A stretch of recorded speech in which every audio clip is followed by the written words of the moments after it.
할렐루야. 특별 새벽기도회 둘째 날 하나님께서 저와 여러분을 불러주셨습니다. 왜 피곤한데, 왜 힘든데 하나님이 연초에 일주일 동안 기도하면서 새해를 시작하게 하실까?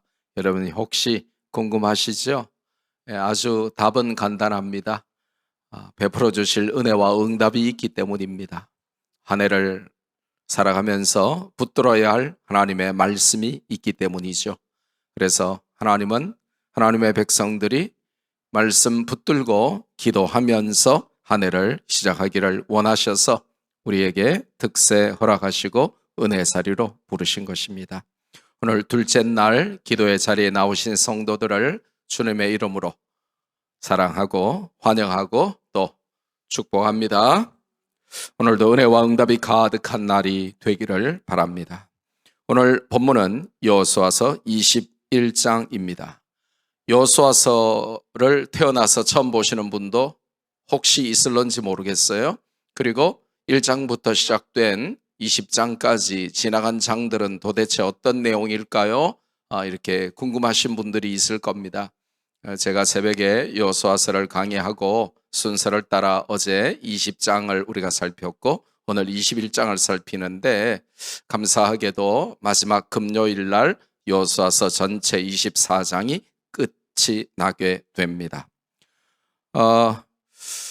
오늘 21장은 레위 지파의 성읍에 관한 것이죠. 여호수아서 전체는 가나안 땅의 정복과 그 과정 그리고 정복한 땅의 분배를 기록하는 매우 간단한 책입니다. 레위 지파에게는 기업이 없었습니다. 그 이유는 무엇이라고 수요 예배 시간에 배웠었죠? 왜 하나님이 레위 지파는 차별하고 레위 지파에게는 다른 지파 모두에게 주셨던 기업을 아예 안 주셨다고 배웠죠? 하나님이 그들에게 기업이 되시기 때문이라고 했죠. 그러면 레위 지파는 기업이 없으니까 그러면 땅을 분배를 받지 못했으니까 어디에 살면 되죠? 하늘 위? 바다 위? 공중에 붕 떠서 살 수 있나요? 없습니다. 그러면 이게 말이 안 되는 일이잖아요. 각 지파들이 그들의 땅에 거주하도록 레위 지파를 받아주고 도와주었죠. 나머지 전체 지파가 각각 그들의 기업으로 분배받은 땅에 레위인들이 거주할 성읍들을 마련해서 살게 하며 제사장의 직분을 그 지파들 가운데서 감당하게 했던 것입니다. 이것이 오늘 본문의 내용입니다. 이 말씀에 매우 중요한 메시지가 담겨 있습니다. 우리에게 적용과 실천을 위해서 주시는 오늘 본문 여호수아서 21장의 교훈은 무엇입니까? 두 가지만 살피고 함께 기도하겠습니다. 첫째로 오늘 이 본문 가운데 우리에게 강력하게 명령하시는 메시지는 세계에 흩어져서 복음 전할 21세기 레위 지파의 사명을 감당하라는 것입니다. 레위 지파는 12지파가 얻은 땅에 각각 흩어져서 그들이 마련해 준 성읍에 거하며 사명을 감당했어요. 가나안 땅 분배 지도를 한번 살펴볼까요? 자, 여기 바다는 무슨 바다죠? 지중해입니다. 지중해. 그러면 이스라엘이 이렇게 있으면 이스라엘 땅 서쪽으로 지중해가 있습니다. 자, 어제 설명했죠. 제일 위에 여기 호수 같은 이게 뭐라 그랬죠? 갈릴리 바다. 그리고 제일 밑에 갈릴리보다 몇 배 큰 이게 뭐라 그랬죠? 사해. 그리고 갈릴리에서 저 사해까지 길게 이스라엘 전체를 이렇게 길게 이렇게 연결하고 있는 아주 얇게 보이는 요게 뭐라 그랬죠? 요단강. 그죠? 요단강. 그리고 여기에 이렇게 가운데에 이렇게 하나 이렇게 실개천 같이 보이는 이렇게 연결되어 있는 강이 있는데 그게 무슨 강이라 그랬죠? 야곱이 하나님과 천사와 씨름하던 야복강이라 그랬죠.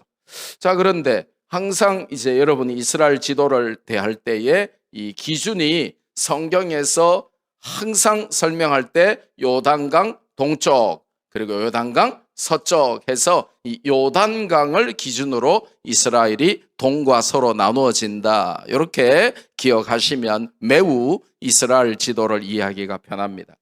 그런데 하나님이 이제 12지파에게 땅을 분배를 모세를 통하여 또 모세가 죽고 여호수아를 통하여 이렇게 명령을 하셔서 요단강 동쪽에는 르우벤 지파와 갓 지파와 므낫세 반 지파 2분의 1 반 이 말입니다. 므낫세 반 지파에게 요단강 동쪽에 있는 땅을 분배를 하셨어요.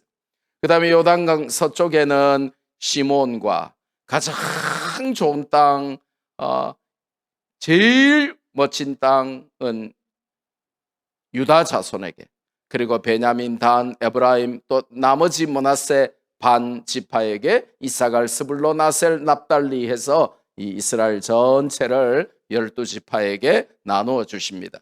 자, 그런데 여기서 어느 한 지파가 안 보인다, 그죠? 눈을 씻고 봐도 한 지파가 안 보이죠. 무슨 지파가 안 보이죠? 레위 지파가 안 보여요. 지금 그거를 설명하려고 하는 겁니다. 레위 지파가 안 보입니다. 하나님께서 레위 지파의 몫은 주시지 않고 각 지파에 흩어져서 그들의 예배를 인도하는 제사장 사역을 감당하게 하셨기 때문입니다. 모든 지파들이 그들 가족과 친척이 모여서 사는데 오직 레위 지파만 12지파 가운데로 흩어지게 하신 것이죠. 이것이 21세기를 사는 우리에게 시사하는 바는 무엇입니까? 성경에 일관된 가르침이 있어요. 그거는 우리가 이 시대의 레위 지파다 하는 것과 흩어져 복음 전할 사명이 저와 여러분에게 주어졌다 하는 것입니다. 우리가 뭐라고요? 우리가 레위 지파다는 거예요. 좀 더 구체적으로 하면 내가 레위 지파다 이겁니다. 그리고 내 사명은 열심히 돈 많이 벌고 공부 열심히 하는 것을 넘어서 그 돈을 벌고 공부를 열심히 하는 모든 목적이 복음을 전하기 위한 것이다. 그거를 깨달아야 한다는 것입니다. 예수님께서 승천하시며 제자들에게 주신 명령을 우리가 뭐라고 하죠? 지상의 명령. 땅 위의 명령이 아니에요. 지상이 아니에요. 지상의 명령입니다. 지장모음, 지상의 명령. 이게 뭐냐면 지극히 높은 명령, 지상의 명령. 그래서 영어로는 The Great Commission이라고 합니다. 가장 높은 명령, 대위임 명령 이런 뜻이죠. 예수님이 주신 지상 명령이 뭐죠? 예루살렘과 온 유대와 사마리아와 땅 끝까지 가서 제자를 삼고 복음을 전하라는 것이었습니다. 그 말씀은 사실 당시의 제자들에게는 너무나 샤킹한, 너무나 받아들이기 힘들고 놀라운 충격적인 명령이었어요. 혈연과 친족 중심의 끈끈한 가족 문화였던 이스라엘에게 이제는 모두가 레위 지파처럼 흩어져서 복음 전하는 사명을 주신 것으로 해석해야 하기 때문에 그랬습니다. 우리 모두는 레위 지파로 부름받았음을 잊지 말아야 합니다. 본토 친척 아비의 집을 떠나 이방 땅으로 보내심을 받았던 아브라함의 사명이 오늘 우리 모두에게 있는 것입니다. 복음 들고 학교에 가고 예수님의 이름을 들고 직장에 가고 선교사의 이름으로 군대도 출장도 유학도 가야 하는 것이죠. 이것이 21세기의 거룩한 레위 지파의 사명을 감당하는 성도의 삶입니다. 2023년에는 각자 삶의 현장에서 흩어져 복음 전하는 레위 지파로 살아가는 그런 삶이 될 수 있기를 주 예수 그리스도의 이름으로 축복합니다. 본문의 두 번째이자 마지막 교훈은 무엇입니까? 그 복음 전파자들을 돕고 섬기는 자들이 되라 하는 것입니다. 레위 지파들이 흩어져서 12지파의 성읍들 안에 살면서 하나님께서 주신 제사장의 사명을 감당해야만 했을 때 나머지 지파들의 반응이 무엇이었습니까? 이게 굉장히 중요한 것입니다. 3절 말씀이 오늘의 key verse, 이 핵심 요절인데요. 3절이 매우 중요합니다. 3절 말씀을 함께 읽어볼까요? 시작. 이스라엘 자손이 여호와의 명령을 따라 자기의 기업에서 이 성읍들과 그 목초지들을 레위 사람에게 주니라. 누가? 이스라엘 자손이, 그러니까 12지파가 이 말입니다. 무엇을 따라? 여호와의 명령을 따라. 어디에서? 자기의 기업에서. 뭐를? 이 성읍들과 그 목초지들을 누구에게 주니라? 레위 사람에게 주니라. 이게 21장을 핵심적으로 설명하는 매우 중요한 요절이 됩니다. 피같이 소중하고 아까운 자기의 기업. 여러분, 자기 재산, 자기 소유, 여러분이 이루어 놓은 여러분의 집, 땅, 건물, 안 아까운 사람 손 들어보세요. 보세요. 아무도 없잖아요. 다 아까워요. 예. 이런 한 장이라도 벌벌벌 떨고 아깝죠. 그런데 이 피 같은 소중한 이 아까운 자기의 기업에서 나머지 지파들이 성읍과 목초지들을 레위 지파에게 기꺼이 내어준 이유는 무엇입니까? 여호와 하나님의 명령을 따라서 하나님의 명령이기 때문에 그랬다는 것입니다. 제가 늘 강조하는 담백한 순종이 거기서 나오죠. 자기 재산 안 아까운 사람이 어디 있겠어요? 그런데 내 재산이 소중하고 아깝지만 하나님의 명령이 그들과 나누라 라고 했기 때문에 기꺼이 즐겁게 레위 지파에게 나누어 주었다는 것입니다. 그들은 너무나 소중하고 아까운 자신들의 땅과 목초지를 레위 지파가 사용하도록 내어주면서 레위 지파를 그들의 제사장으로 세우신 하나님의 주권과 섭리에 절대적으로 순종했습니다. 협력과 섬김으로 그들의 사역을 도운 것이죠. 신약 성경에서도 주의 일을 맡은 자들에게 대해 성도들이 취해야 할 이런 협력과 섬김을 굉장히 강조하며 중요하게 설명합니다. 여러분, 히브리서가 몇 장으로 구성됐는지 아세요?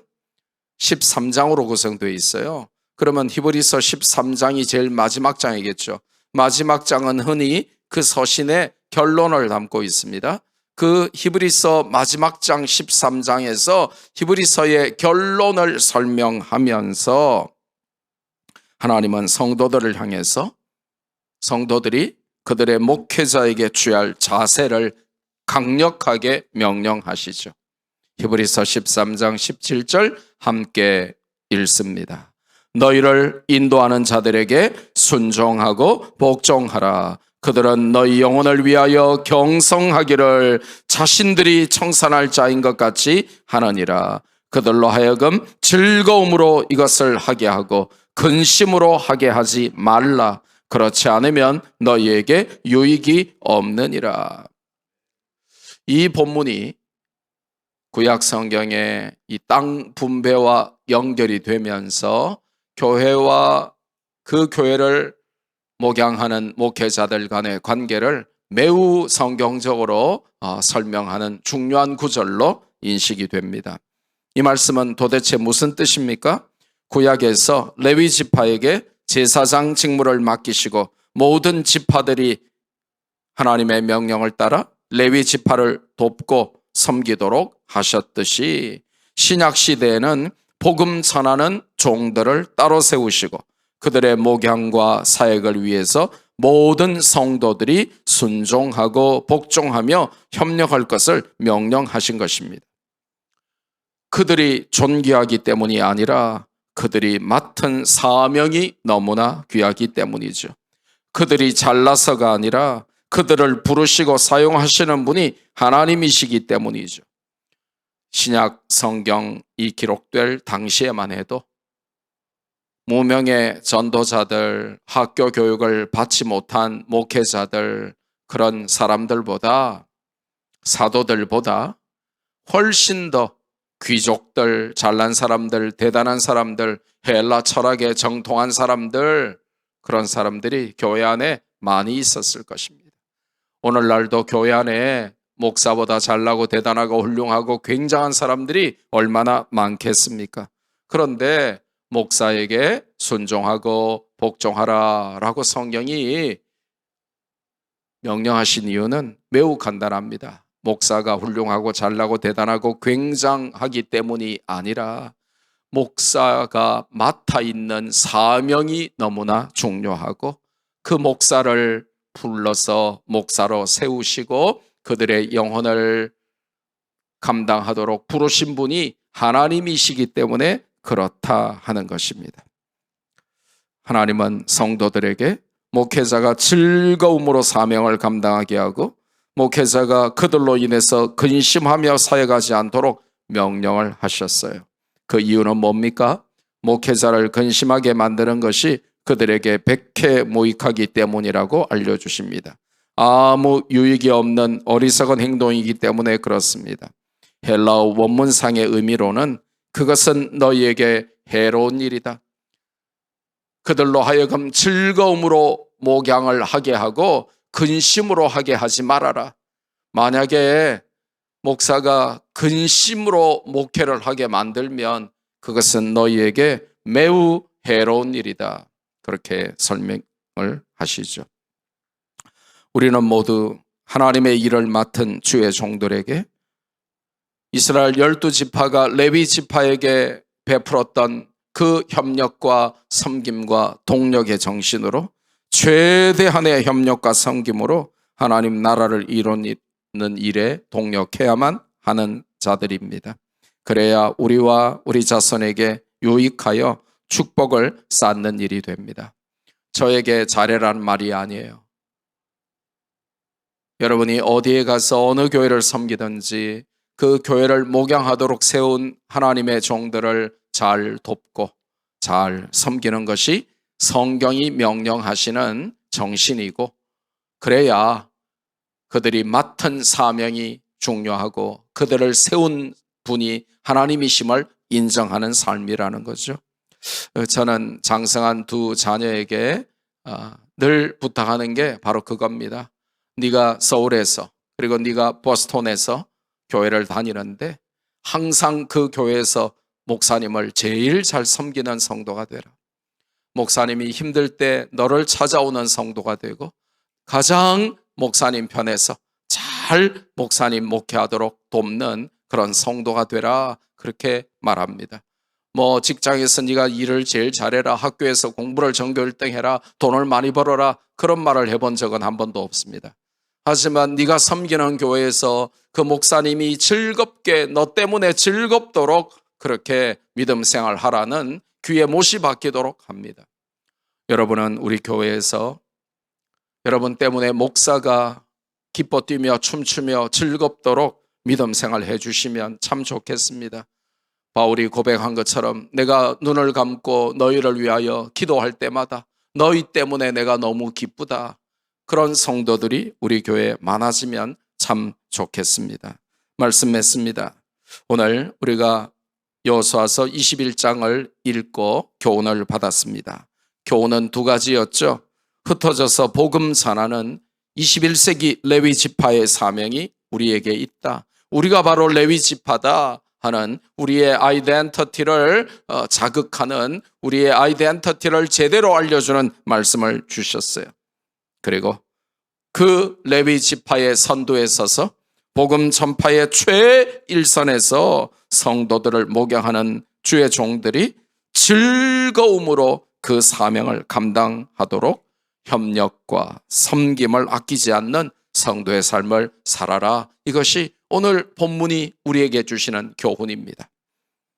이 말씀이 우리의 남은 인생을 좌우하는 잘 박힌 목과 같이 우리의 삶을 지배하는 하나님의 말씀이 될 수 있기를 주 예수 그리스도의 이름으로 축복합니다.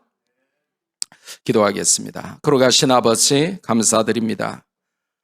이스라엘의 12지파 가운데 흩어져 제사장 사명을 감당했던 레위 지파를 기꺼이 즐겁게 행복하게 맞아들이며 그 아깝고 소중한 그들의 땅과 목초지를 허락하며 레위 지파의 사명을 도왔던 12지파처럼 우리도 주의 복음을 증거하는 일에 최일선에 서서 사역하는 주의 종들을 즐겁게 행복하게 목양하도록 협력과 섬김을 아끼지 않는 말씀교회 성도들이 다 되게 해주시고 삶의 현장에 흩어져서 레위 지파의 사명을 충성되게 감당하는 우리 성도들 되게 해 주옵소서. 예수님의 이름으로 기도드립니다. 아멘.